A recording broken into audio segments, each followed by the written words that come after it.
Global Reboot was created as countries and economies emerged from the pandemic. But rather than rebuilding the same old systems and the same old problems, we called for a reboot. I'm your host, Ravi Agrawal, Foreign Policy's Editor-in-Chief. Here on Global Reboot, I sit with some of the smartest thinkers and doers around, and we push for solutions.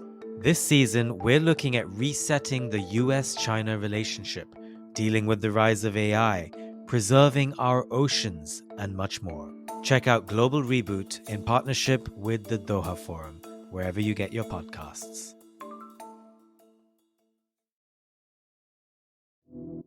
You're listening to One Decision, the podcast that looks at the choices made that shape our world. I'm your host, Julia Macfarlane. There are few places in the world where, at certain points in history, it seemed as though the world's attention was concentrated. Present-day Turkey, the location of the historic Byzantium Empire and its beautiful cosmopolitan city of Constantinople, was once the capital of the Roman Empire and the seat of Christendom. Now known today as Istanbul, its ancient history tells of how armies and empires, Muslims and Christians, repeatedly fought over this strategic jewel of a city for thousands of years. Turkey today has continued to benefit from its position between Europe, Asia and the Middle East, and is now one of the biggest military players on the global stage. A member of NATO since the Cold War, it's long been seen as a key European ally and a hinge point between East and West, but not so much in recent years. Turkey's strongman Erdogan, whose political journey has seen him go from being a leader receiving the hope of the West to a man who's come to be emblematic of strongman politics, populist nativism, whose recent years in power has involved amassing sweeping powers, cracking down on his opponents, and eroding Turkey's once independent institutions like the media and the judiciary. Thousands of political activists, journalists, lawyers, and human rights defenders have languished in jail. His opponents say if he wins the election this May, he will continue in this vein and inevitably become a modern-day sultan with absolute power, like those who ruled in Turkey's ancient history. Today we're sitting down with the former US ambassador to Ankara, but first, let's hear from Gonul Tol. She's the founding director of the Middle East Institute's Turkey program and has written extensively about her native country's politics. Gonul, it's so great to have you join us today. We've got a lot to discuss and sadly not all the time in the world to get through it all, but I wanted to start off with, as we are recording this, there has been a new announcement from President Erdogan, which is that there is going to be a 45% hike in wages for nearly 750,000 public sector workers. He's announcing this new policy just a number of days before the country goes to the polls for the general parliamentary and presidential election. Is he panicking? Well, he seems like he's panicking and I think he has good reason for that. The country's opposition has been pressing him on the country's dire economic situation.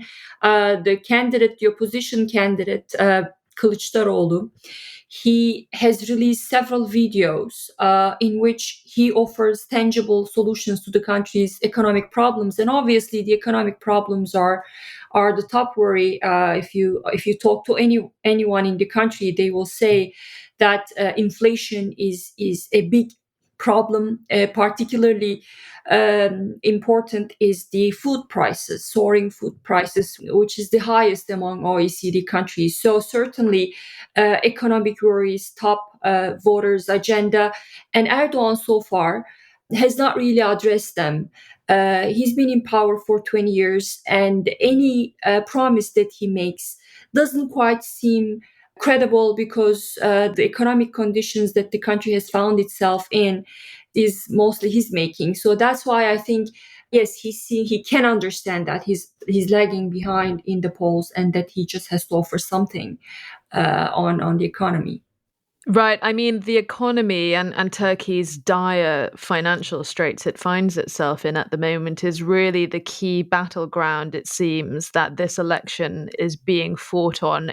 Gunnar, I want to read you something from Amnesty that sums up quite succinctly the state of human rights and civil freedoms in Turkey at the moment.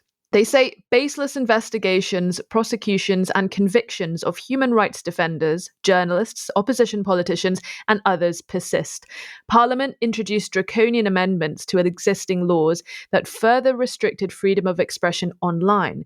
Police have used unlawful force to detain hundreds of participants in banned pride marches in several provinces, and the right to peaceful assembly remains severely curtailed. With more than 120 journalists and other media workers imprisoned and thousands more unemployed following the closure of 156 media outlets, independent journalism in Turkey is at the edge of the precipice. How would you describe the freedoms for the civilian population in Turkey right now, and how much of the loss of those freedoms can you attribute to President Erdogan himself personally? Well, before Erdogan came to power, Turkish democracy was never perfect, right? But then he came to power and centralized power in his own hands to the point where now everyone agrees that Turkey is not even an illiberal democracy anymore. It once was an illiberal democracy. Now it's considered as a competitive authoritarian regime where elections are still held, but they're not free and fair. And the level of erosion of rights, human rights, and democratic institutions is Erdogan has taken all those things to an unprecedented level. And that's why many people, especially young people in the country, cannot really see a future for themselves in a country where repression is so widespread. I mean, consider this, Turkish prisons is full of Erdogan opponents. In the last few years, hundreds of children stood trial for insulting Erdogan. So I think this unprecedented level of repression in the country is the root cause of problems, from economy to institutional breakdown, everything. And I think people realize that still economic crisis, I think, is the number one driver here, driving voter behavior here. But I think people understand that this extreme centralization of power is not really working. So Erdogan cannot actually govern. And we've seen that very clearly in the earthquake, in government's very slow and sloppy response to the earthquake, that this system of government is simply not working. I mean, we've certainly heard a lot throughout the course of this latest campaign how it's certainly not a fair field. I mean, President Erdogan essentially controls the state's media. He also is the one in charge of the purse strings. He is able to spend as much money as he wants. In this election fight, he's been able to have unfettered campaign spending. The freedom of expression and freedom of opinion, as we've touched on, is severely curtailed in Turkey in recent years, and it's essentially pretty impossible to criticize him. But one thing that a lot of people have said, a lot of longtime watchers and analysts on Turkey and Turkish politics have commented on, is how elections in Turkey are themselves pretty free votes which are held. And they say that it is, although it is obviously not a fair playing field, it is rather difficult, really, for someone like Erdogan to rig a vote and to rig the outcome of the vote. It is very difficult to stuff ballot boxes. It's very difficult to defraud an election in ways that we've seen other elections being defrauded in other cases. I wanted to ask you, as someone who is Turkish, as someone who's obviously a long-time expert in your country's politics, tell me, as an outsider and someone who's not very familiar to how Turkish elections go, what is it about Turkish elections that means that there is always such a remarkably high turnout in elections, that Turks take their elections very, very seriously, and also this volunteer aspect of the vote count, the fact that so many Turkish citizens often go up to places where the votes are being counted, the polling stations, and they observe. They are sort of self-enforcing that this vote, while not essentially a fair one, is still in very many ways actually quite a free vote. That's right. It's counterintuitive, right? Because we just talked about how Turkey has become an autocracy under Erdogan, and yet when we talk about autocracies, the first countries that come to mind is Putin's Russia and Xi Jinping's China. So people often ask me, why are we even talking about elections? Why are we even pretending that there's some kind of uncertainty about the result? Erdogan is never gonna let himself lose these elections, and this is what I say to them. Not all autocracies are created equal. In a country like Turkey, for instance, in some countries like Russia, for instance, they are highly manipulated.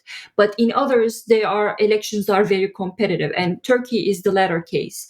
And as you said, elections are very popular in Turkey, and fraud is not popular. Turnout is always high. In 2018 presidential elections, for instance, turnout was 86%. And this time I'm expecting an even higher turnout. So that means people in Turkey, they love to be able to vote. They do like strong men.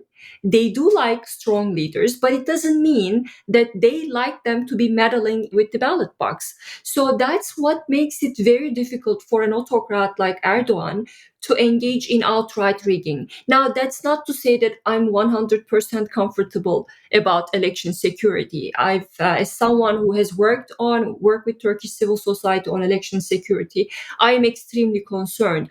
But I think the picture is more nuanced than many Western commentators think of Turkey, because as you said, despite the horrible conditions that they've had to operate under, Turkish civil society is still very vibrant, very strong. And remember, Erdogan did lose elections in the past. In 2015, for instance, June 2015, he lost elections. Yes, he did not accept the result, but he did lose elections in 2019.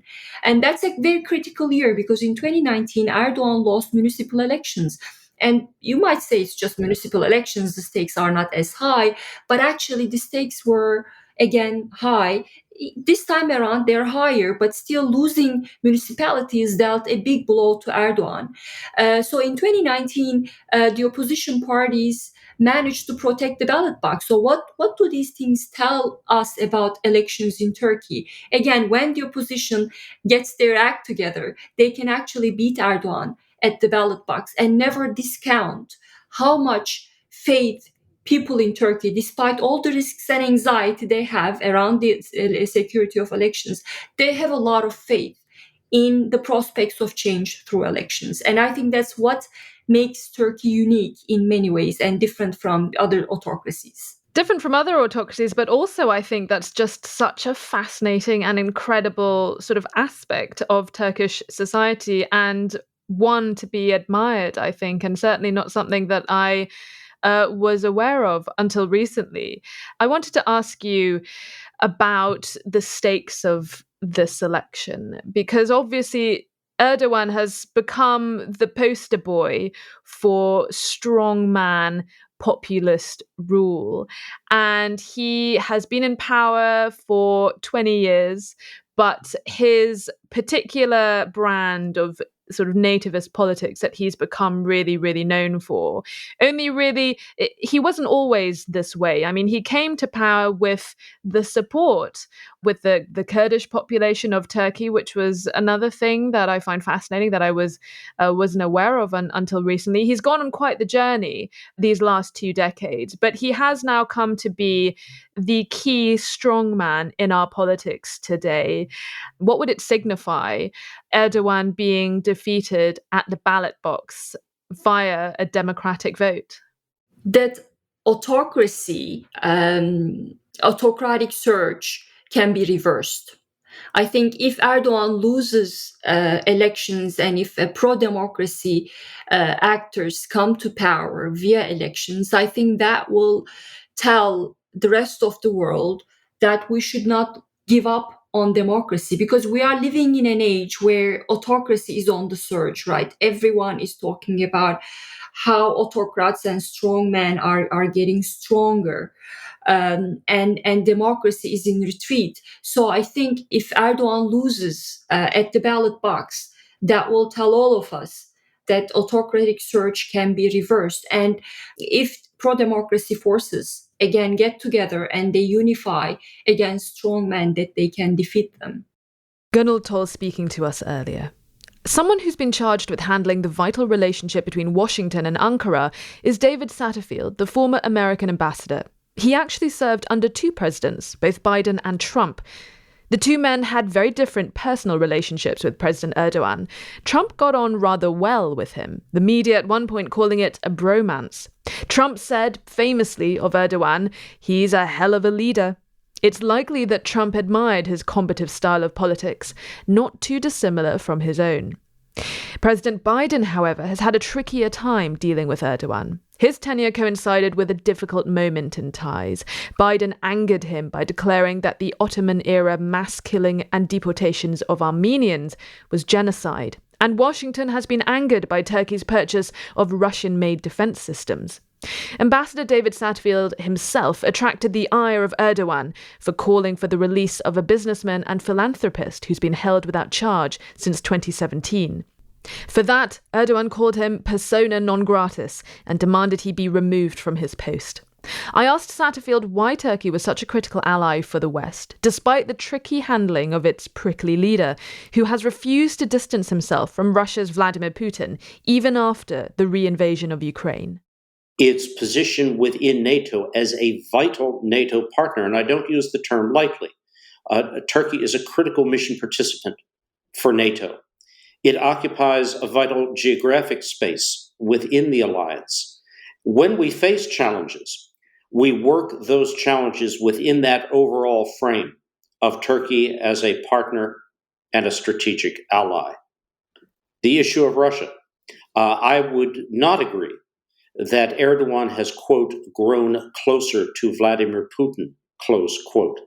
I see nothing of the kind. What I see is a transactional relationship, transactional on the part of both of these, extremely self-aware and clear-eyed interlocutors based on their perceptions of where their interests lie and what harms those interests. Turkey, with respect to Ukraine, has been an essential supporter of the government of Zelensky. It early on doubled and tripled down on its military commitment to Ukraine. And I would note there was virtually no stronger proponent of the need for international respect for borders and sovereign integrity than Turkey at the time of Russia's unilateral annexation of Crimea. And that certainly applies to the Turkish reaction to the Russian invasion of Ukraine. Turkey has been, President Erdogan was, a key interlocutor with Vladimir Putin. He was largely responsible for brokering the so-called Black Sea grain agreement. That's a role that we have welcomed on the part of the United States and the NATO alliance. So again, what we see here is a transactional association based on concerns over harm to a relationship or how to advance relationships. We do not regard it as growing closer one state to the other. Each approaches the other with a certain cold-eyed look at where their interests may lie.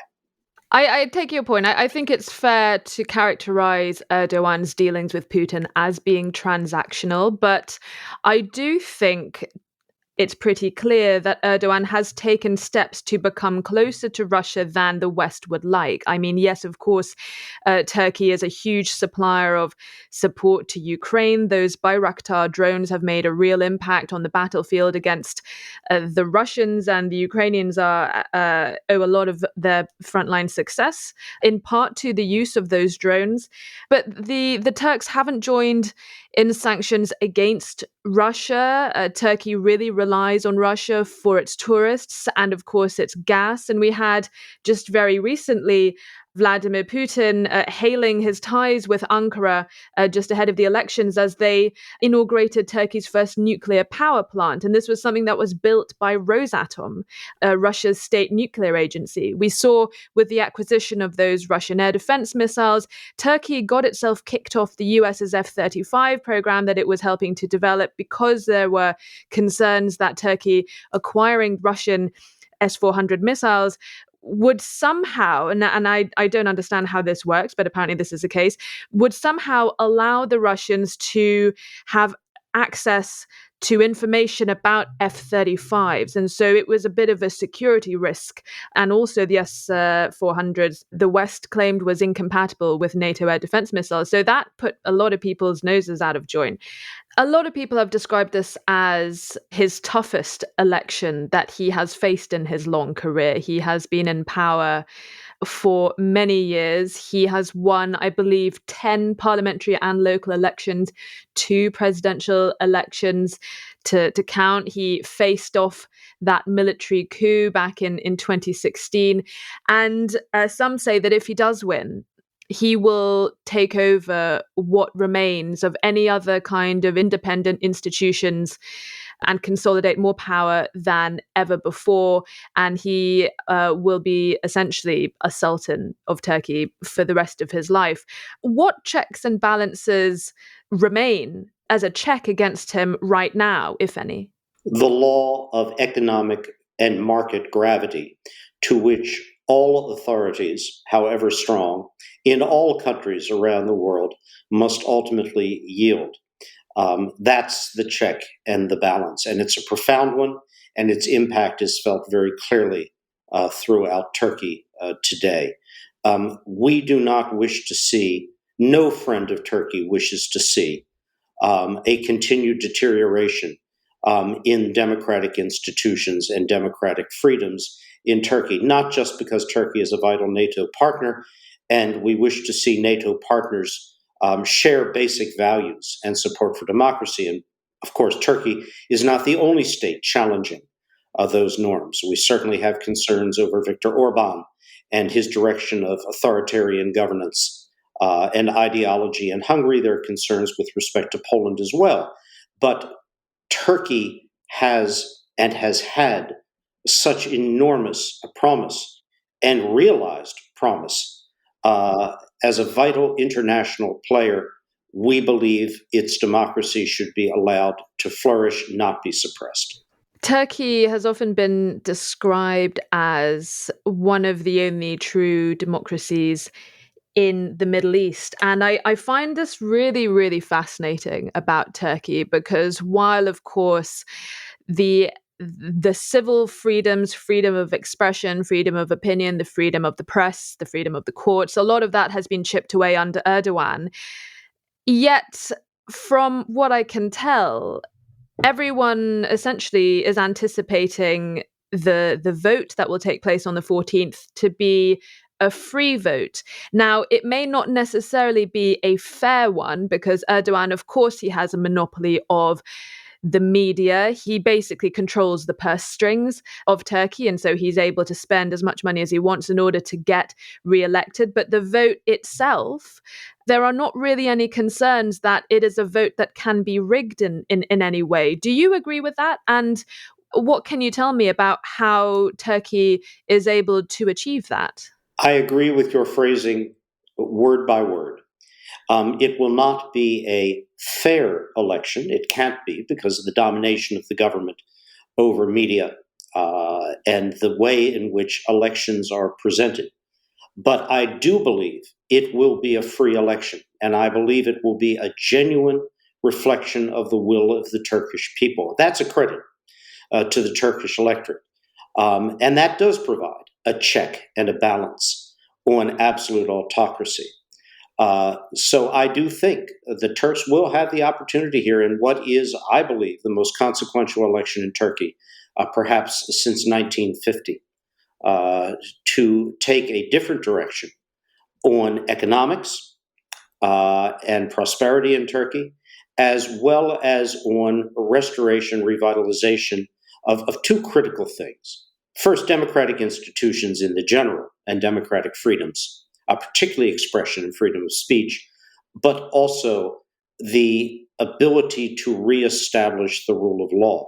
I wanted to ask you about Turkey's membership of NATO. It is, of course, a formidable military power. They inaugurated their first aircraft carrier earlier this year, but they are quite a problematic NATO member. There are, of course, all of the issues with civil liberties and freedom and this backsliding into authoritarianism, which really is at odds with the democratic values and principles which NATO members are supposed to uphold and embody. We have Turkey involved in a sort of standoff against Greece over islands and areas in the Aegean Sea, which are sort of semi-contested between the two of them. We have, of course, the friction between Turkey and the US over Syria and the time when the US was backing Kurdish rebels. That upset President Erdogan quite a lot. And then we have also President Erdogan almost sort of vetoing NATO membership with other potential members. It has just allowed Finland to accede into the military alliance, but there remains a question over Sweden because of the presence of some would-be political prisoners that Ankara wants the Swedes to extradite. What do you make of Turkey's membership of NATO? Is it quite difficult for the US because on the one hand, they have a powerful military ally, an incredibly advanced military, the Air Force, which has been incredibly important in the fight against ISIS and other counterterrorism operations. But then again, you have this fickle character of Erdogan, who plays politics with a lot of strategic international defense issues in the way that he does. Turkey and President Erdogan would not be the first, the only, nor I suspect the last NATO leader or NATO partner to offer what are at times problematic, your words, behaviors. There is a not inconsiderable list of such countries at different moments. But Turkey has been a vital, and I use the term advisedly, a critical NATO partner. It is an essential part of the alliance, and there is no doubt whatsoever that problematic behaviors, notwithstanding, President Erdogan values highly, as does his military and national security establishment, Turkey's membership in NATO, for a variety of reasons, including who the neighbors of Turkey are. And I'll remind, in 2015, when the Turks by accident shot down a Russian fighter, Russia cut off tourism, cut off importation of agricultural goods from Turkey, and delivered a very severe blow to the Turkish economy. Turkey, nevertheless, has remained a strong partner within the alliance. And if you want to understand the motivations for the transactional relationship that goes on with Vladimir Putin, a lot of it has to do with the determination by President Erdogan, and I would say this would be the case for any government of Turkey, to mitigate the potential for Russia to inflict significant harm on Turkey, as it has done in the past, just as Putin has to be concerned with actions which could push Turkey into an even more hostile position than already is occupied by Turkey in Ukraine, in the Caucasus, in Libya, and in Syria, where there is very much a standoff between President Erdogan and Turkey and Putin and Russian forces. The Russians have not agreed over many years now to any increase or change in the Turkish military position in northern Syria. The Russians have not themselves abided by the terms of the understandings that they reached with Turkey in late 2019 with respect to the presence of elements the Turks regard as terrorist in the 30-kilometer border zone. There are significant tensions and challenges here. And Turkey has acted within the alliance on a variety of issues that are external to the sorts of things we've been focused on here that are extraordinarily valuable. They take on roles which no other NATO partner has the capacity or the will to do. And that's something we acknowledge and value quite highly. With respect to Greece, those tensions are historic. They preceded the Erdogan government. They will undoubtedly follow in some degree any change in government, if that's what happens in Turkey. We encourage throughout, on both sides, in Athens, in Ankara, active measures to talk, to diminish tensions. And I'm very pleased that since the height of tensions was reached in the summer of 2020, through extraordinary diplomacy, which included that of the German government and the late National Security Advisor Jan Hecker, those tensions have never returned to that level. They're not absent. Overflights, issues regarding the islands, rhetorical exchanges do take place. But we are not in a position where a kinetic confrontation looked to be in the realm of the possible as we were 3 years ago. And that's a credit to both governments, President Erdogan and Prime Minister Mitsotakis. Thank you so much for talking to us today. It's been a fascinating conversation. I do find Turkey such an intriguing and, as I said, multifaceted country, an incredible position it occupies physically and politically. It was the most interesting and rewarding assignment in a 43-year career. And unlike many of my less happy posts of assignments, I left with the deepest regret and the deepest affection, not just for the Turkish people, but for my colleagues in the Turkish government. That was Ambassador David Satterfield. Well, listening to those conversations has been my co-host, Sir Richard Dearlove, the former chief of Britain's Secret Intelligence Service. I asked him to pick up from where Ambassador Satterfield left on whether we may possibly be seeing the end of the era of Erdogan this summer. Global Reboot was created as countries and economies emerged from the pandemic. But rather than rebuilding the same old systems and the same old problems, we called for a reboot. I'm your host, Ravi Agrawal, Foreign Policy's Editor-in-Chief. Here on Global Reboot, I sit with some of the smartest thinkers and doers around, and we push for solutions. This season, we're looking at resetting the US-China relationship, dealing with the rise of AI, preserving our oceans, and much more. Check out Global Reboot in partnership with the Doha Forum, wherever you get your podcasts. I mean, I think he obviously is a very experienced diplomat, and he characterized Turkey very well because, on the one hand, he got across the importance of Turkey. It's no coincidence that, the Bosphorus on one side you have Asia, on the other side you have Europe. It is geopolitical dividing line, and I think what Erdogan has done is exploit Turkey's position for all he's worth. And I think Erdogan himself is a very interesting political phenomenon because he started off so strongly and he had phenomenal success in the early years of his presidency. But now Turkey and Erdogan are both really in a very powerless and difficult position.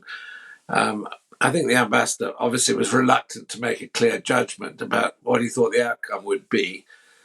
But I personally would be surprised if Erdogan wins this election. Now, will he stay in power? That's the other issue, because it might be a close-run thing. But on the other hand, I think to fix an election in a country as complex and as big as Turkey might even be beyond Erdogan. And I mean, one of the things that Erdogan has tried to do, well, you could say he's depoliticized the army. I'm not sure that that's exactly an accurate statement, because what he may have done, is remove those officers who are not enthusiastic supporters of Erdogan. So I'm not quite sure what the state of play at the moment is in the Turkish military. But I mean, in the past, it was both, let's say, a check on overambitious politicians on the one hand, and, as it were, a guarantor of Turkish power, security, and also the internal security of the country. But I think you've got to credit him as well. I mean, he was enormously successful for the first 10 years in power. I mean, he walked on water, and the Turkish economy absolutely boomed. He made many, many Turks a lot better off. And he also had significant achievements, things like the reduction of infant mortality. I mean, he really changed a lot. There was a lot of infrastructure building.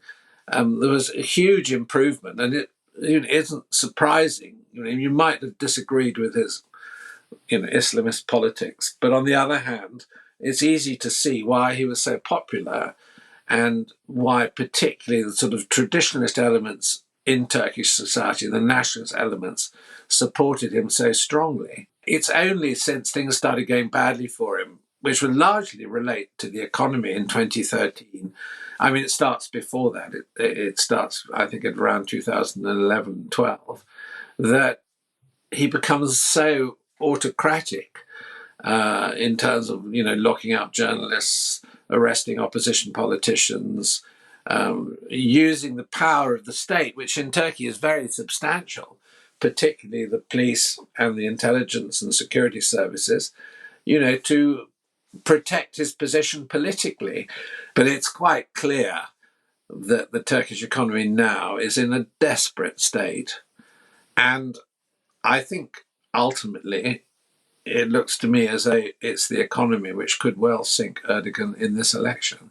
I mean, on that, do you think President Erdogan is suffering from the same thing as Vladimir Putin is, whereby you have such a strong autocratic leader who has cultivated this atmosphere of fear and sycophancy and a court full of yes men around him, that there is no one there to advise you on making stupid decisions like trying to invade and take the nation of Ukraine in 3 days, or the idea that low interest rates are the cure to high inflation, as is the current situation with Erdogan, who has these pretty goofy economic ideas about inflation, and he has a very particular sort of economic ideology.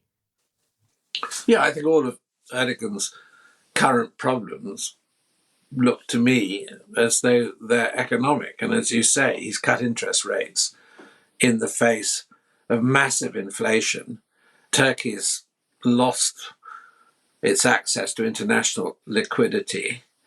His ruinous policies, I mean, he's doubled the minimum wage in the last 18 months. Admittedly, that's cut unemployment. But the Turkish lira has lost, I think, 80% of its value in the last 5 years. Inflation last year was over 70%, I think. I mean, he's heading for an economic brick wall because at some point, Turkey is going to have to, as it were, pay the price of these crazy economic policies. So, I mean, ironically, he's quite good at playing his geopolitical cards. I mean, Erdogan's skill has been to make himself a valid interlocutor both with Russia and the West, and with the Middle East for that matter. So he's played his cards in that manner quite well. But Erdogan's Ukraine is the economy. I know that's a crazy thing to say, but you can see what I mean. The thing that makes him vulnerable and fragile politically. And don't underestimate the sort of sophistication of Turkish business, the way he's viewed by the business community and the influence that the Turkish business community has. I think the situation in Turkey is so desperate, it's got so bad economically, that I would be really, really surprised. But don't underestimate Erdogan, because he's been pretty nifty and pretty clever. And, despite soaring inflation, he has still been pumping money into social aid, which is at record levels, government infrastructure projects. Okay, they've all got to be paid for at some point in the future. But Erdogan isn't a stupid tactician either. He knows what he's doing. I'm just very, very surprised that he's really economically, by being so intransigent, he's maneuvered himself into a pretty desperate position. I mean, I think that's a very important caveat. Erdogan is a canny politician. He has never lost an election yet, and he's faced nearly a dozen in his time, and he's pulled them all off so far. But if you might humour me, Richard, if we do find actually that this is the end of the Erdogan era, what do you think that means for democracy in the wider world? I mean, what would the downfall of Erdogan really mean for democratic efforts? He kind of invented that sort of populist, very nativist politics before Trump, before Boris Johnson, before Duterte, before Bolsonaro. They all came after Erdogan. And it's kind of just Orban and Erdogan are sort of the last men left standing. And so what would it mean if Erdogan gets voted out? And remember that, you know, when Bolsonaro got voted out, his followers stormed Congress after he lost. No reminder necessary for what happened in Washington, D.C. after Trump lost his election. But I mean, what do you think it would mean if Erdogan were to lose at the ballot box? Well, I think it would be hugely symbolic, because it would be a blow, and it's a phrase I rather like, to the end of personalistic rule. And he has, personalized Turkish politics in the way that Orban and some other European politicians like Le Pen are trying to do. And there are other countries which you could say maybe appear to be on the brink of it, but haven't quite taken that step. I mean, Meloni in Italy is an interesting politician. I wouldn't say she actually has gone down the personalistic road, although she's extreme right-wing. She's proving to be a rather different sort of politician in terms of implementation of policy. But I think the end of Erdogan would be hugely symbolic, hugely important. And of course, it would probably mean a significant shift in Turkey's geopolitical position, because Kilicdaroglu has already said, he will look much more towards the EU and try to energize Turkey's membership. He's made it absolutely clear that he'll be much, much tougher on Russia. And I think that you will see less of what I would describe as an Ottoman policy in the Middle East. So he'll be much more cautious and much more consensual in terms of, coordinating with NATO and with the West generally about how Turkey deploys its very significant influence in the eastern end of the Mediterranean. And as I said already, Turkey is a hugely strategic and important country. And in a way, Erdogan's used that to catalyze his international influence. But I personally would be delighted to see the back of him, because he's become such a difficult and angular entity as a member of the Western Alliance, as an important member of the Western Alliance, that I think he's really played himself out, and we do need a change. But obviously, one worries about what the change would be like, what the stability of Turkey would be like, how this coalition will work together. So there are many questions that are left open. But in spite of those questions, I still think that if he goes, it would be beneficial to democracy globally, because it will send a signal to those politicians who look to Erdogan as a sort of icon for personalized, personalistic rule. There's one further observation I would make, which is really a question. And the question is, if Erdogan loses a close election in the second round and then shows a reluctance to accept the result, and I'm not saying that that would necessarily happen, but there's a danger that he might behave like that, what then would the Turkish military do? Because it may be that you'll have a situation where the Turkish military are almost forced to step forward as the guarantor of democracy, which would be a turn up for the books as well. So, oh God, we could have a repeat of 2016. I know, it's a very potent and extraordinary. I mean, I'll be watching this election with bated breath. It's the most fascinating election in I wouldn't, I won't say in Europe, but within the European space that we've had in recent times. That's it for this week's episode of One Decision. We drop new episodes every Thursday. Like and subscribe so you never miss an episode. Drop us a line. Tell us your thoughts. What decisions have impacted you and where you live? You can write to us. Our email is onedecision@onedecisionpodcast.com. From me and the team, thank you for listening and see you next time.